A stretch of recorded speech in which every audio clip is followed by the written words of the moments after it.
episode of This Old Empire. Last time we were working on the Kevin Holmes 323 conversion to a COM-8 frame. So we're down to the last little bits. We've got our legs all run, cables are done, and we're ready to attach the leg. So we're going to get all that final done and get you seen here. We've already got the other leg already done right over here that you can see. So we'll go ahead and get those attached and let's get rolling. So just to bring you up to speed, as you can see, we've already attached our battery box. You can see the vertical mounting piece of the foot plate. We've got our Q85 cables plus our power and ground and control wire. They're worked up through here. I've already got my spacer. Just use some E6000 to hold it in place, so it's nice and even. Don't have to worry about menacing with that plate while trying to get everything else in place.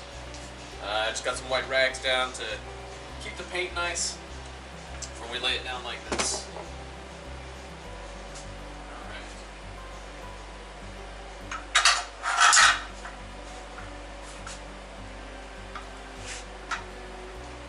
Alright, as you can see, the Kevin Holmes system is free. The reason it's not attached is so that I can have, here's the extended leg piece in there. Got everything ready to go, and basically I just need to feed these wires up inside to get them pre-fed. You'll notice I've used a little bit of electrical tape, kind of keep it together, help it to stay together a little bit better. Fix this one right here that came off.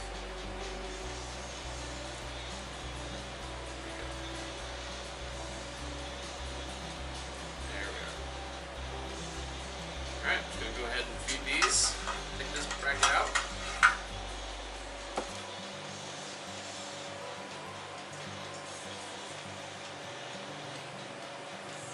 First we're feeding in the Q85 wires. Feed them up. And we're going to bring them up through the leg hub. And we're going to do the same thing with these control wires, power wires.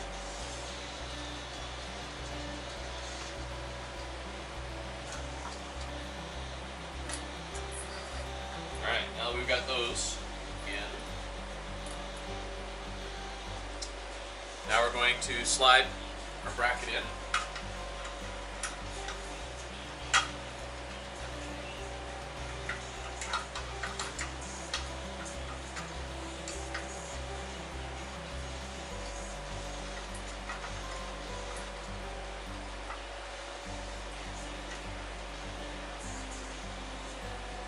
Alright, so what I'm doing right now is I'm trying to keep it loose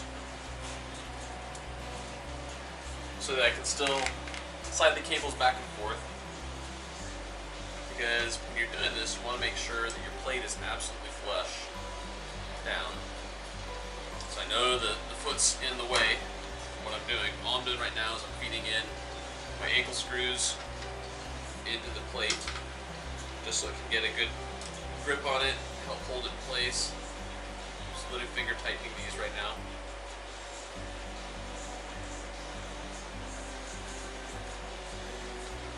Got two in.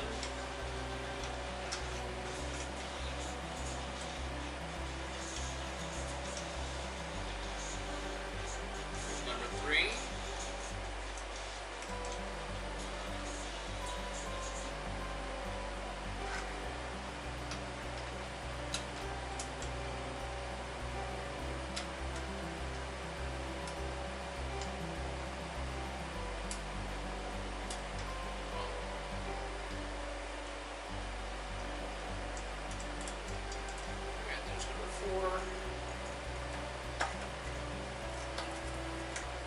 Okay, and what I showed you before is we built a channel. So Kevin already has a channel in there. However, based on the bundle size that I'm using, I wanted a little bit more flexibility so I could slide it up and down as we slid it in here. So we used our sander bit on our Dremel, and we deepened the channel just a little bit, probably about 2-3 millimeters the length, so up to the first attachment point that allows us to fit into there. Now what I really like to do is I like the Q85 wire, my control wire next to each other, and then I like the power wire in the red-orange fire bundle on the outside. So that's the order I kind of walk it through. It's just a preference in order to protect the Q85 wire as much as possible.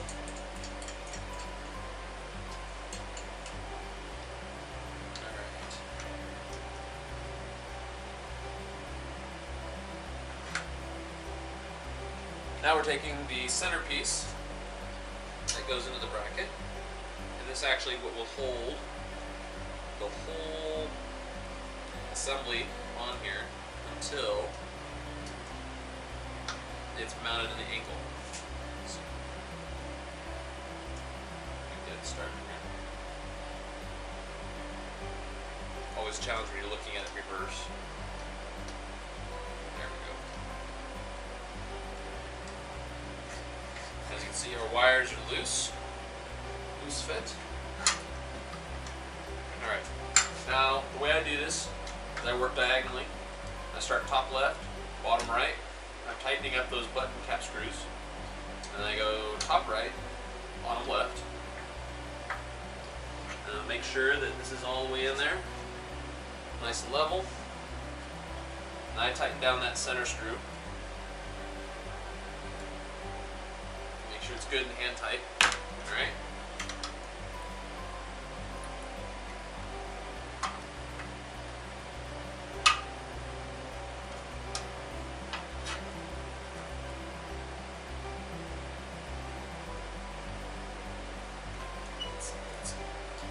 Cables coming behind where they should be.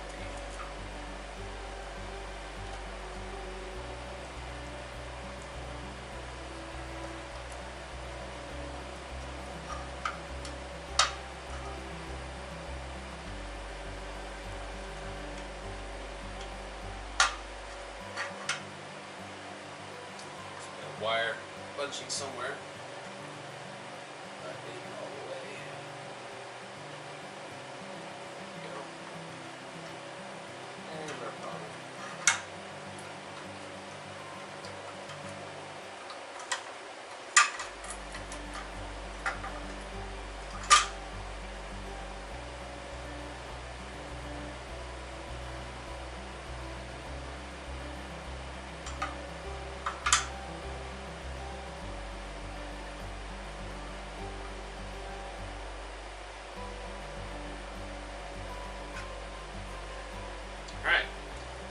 So you can see we've got our wires run through. Cables are coming out the top, out of the shoulder hub. This is the side going to the leg, or to the body. You can see we've got it down at 90 flush. So it touches in against the sidewall. Looks good. Alright, so now what we're going to do is we're going to stand up the ankle, and then we're going to remove the button caps. Button head screws. And the order really doesn't matter. You gotta get them off so you have them available to attach to your ankle. And before you take out all of them, you really want to make sure that center screw is in there nice and tight so it doesn't move on you at all. Because that would just be frustrating to get it in there and all of a sudden all of your holes change alignment. Nothing quite that frustrating.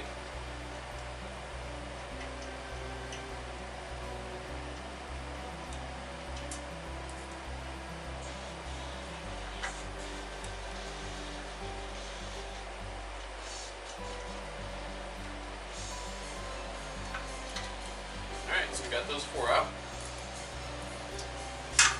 Alright, so now we want to kind of work these cables up in here. As you can see, this is pretty easy to do. You want to be able to get it in there as close as possible. And of course, these wires are stuck to get in your way a little bit. That's okay. All right.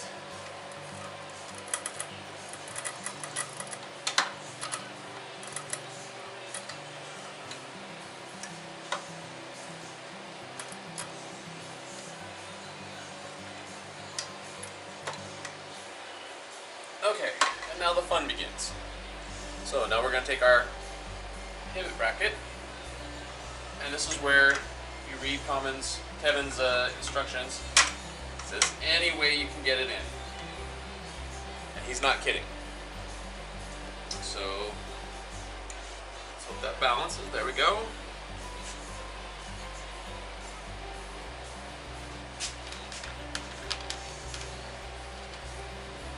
Alright, so we're going to go ahead and speed up through this because I'm sure there may be some grumbling, grunting, and other noises that I might make while we get this in place.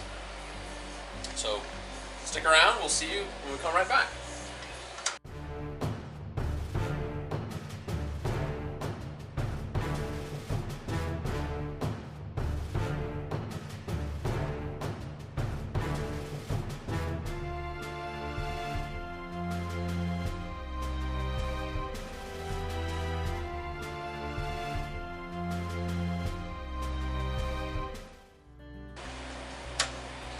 There we go. All right. Whew.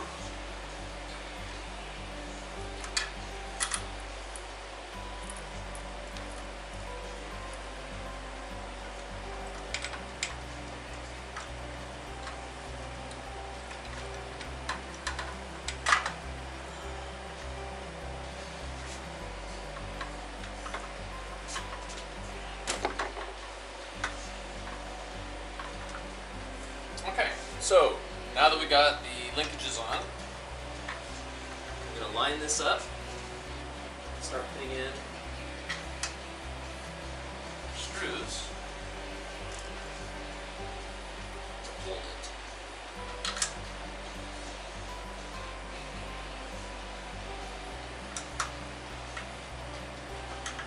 Take that one out. And move paint chipping.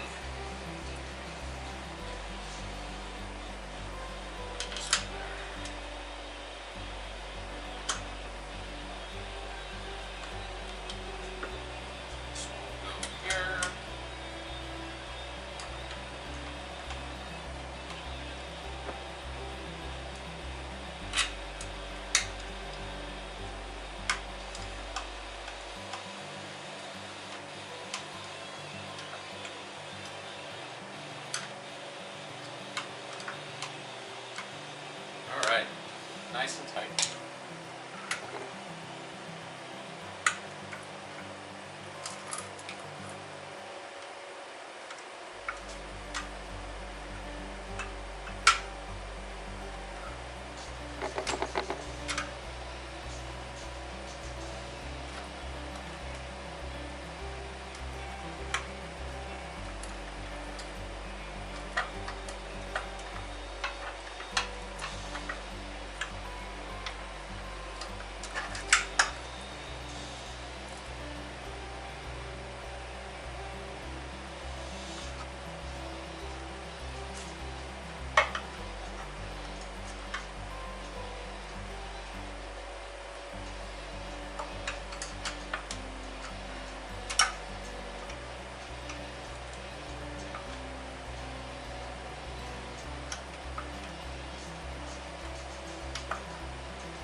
Alright, so now we're going to do a quick leveling, make sure everything's happy.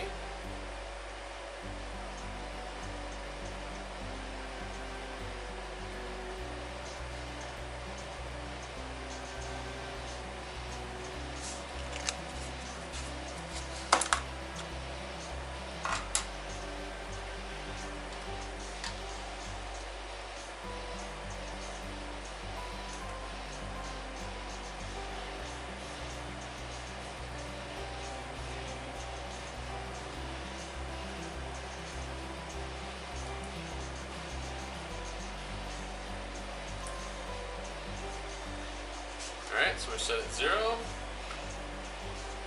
And there's 18. Perfect.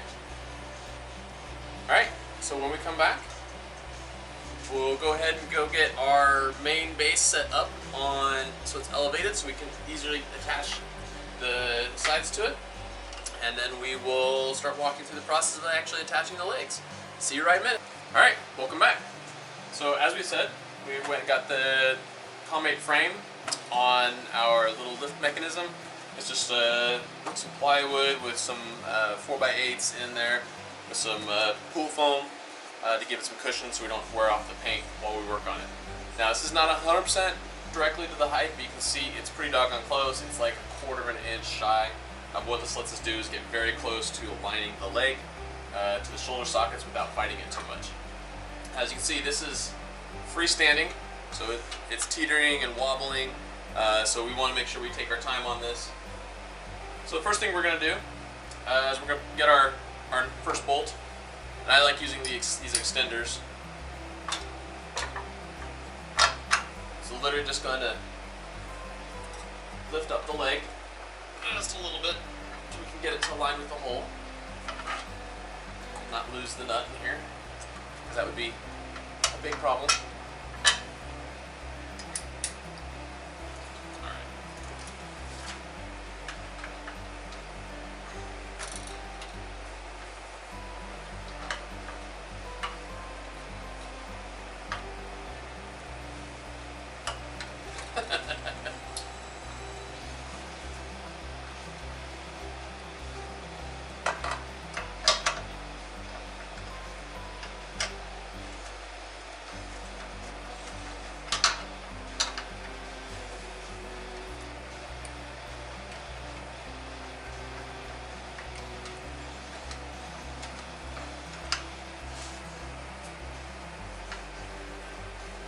Alright, got a socket here.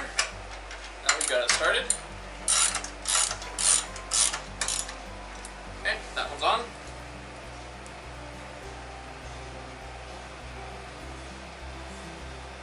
Now the important thing that we have to do is get at least 3 of these bolts on to ensure that it's all the way.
This one, and just work our way around.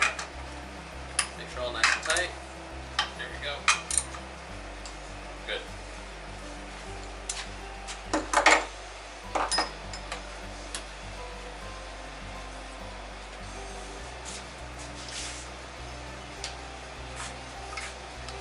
Alright, and here's our other leg.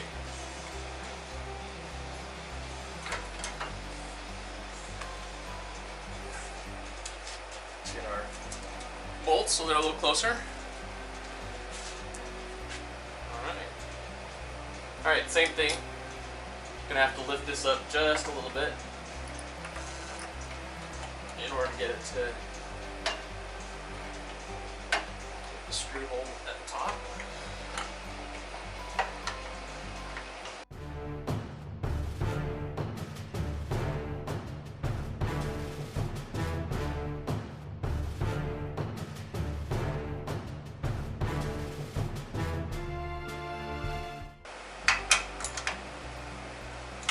There we go. have our legs attached. Now, some of you should be very worried at this moment in time, because you should see a mistake that I've made, or you would think I have a mistake. So if you're at this point, you should note I don't have my ankle bracelets on. And at this point, there is no way to get it on there to cover this piece. So if you have a solid piece ankle bracelet like this, you're in trouble, because the only way to get it in there is you have to tape it up on this point on the leg before you assemble it to the ankle. So back where we were putting the cables, you'd have to put the bracelet on, use a little painter's tape to secure it, run your cables, attach all your things, and then you'd be able to get it on there, and then you'd have to lower it down. But there was this great invention by the one and only Kevin Holme. It is a two-piece ankle bracelet. And it sits just like that. You use a little epoxy. You slide it on like so. You use some E6000 to hold it in place, and it won't rattle. And so you can get the booster cover on without having to worry about fighting with the bracelet. And then basically it's all nice and secure, and no one will ever be the wiser. So, totally cool idea. Highly recommend you get these from Kevin. Put these away. I'm not ready to put them in.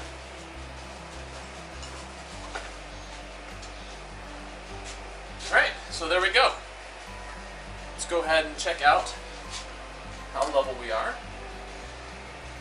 Level that way. Level that way.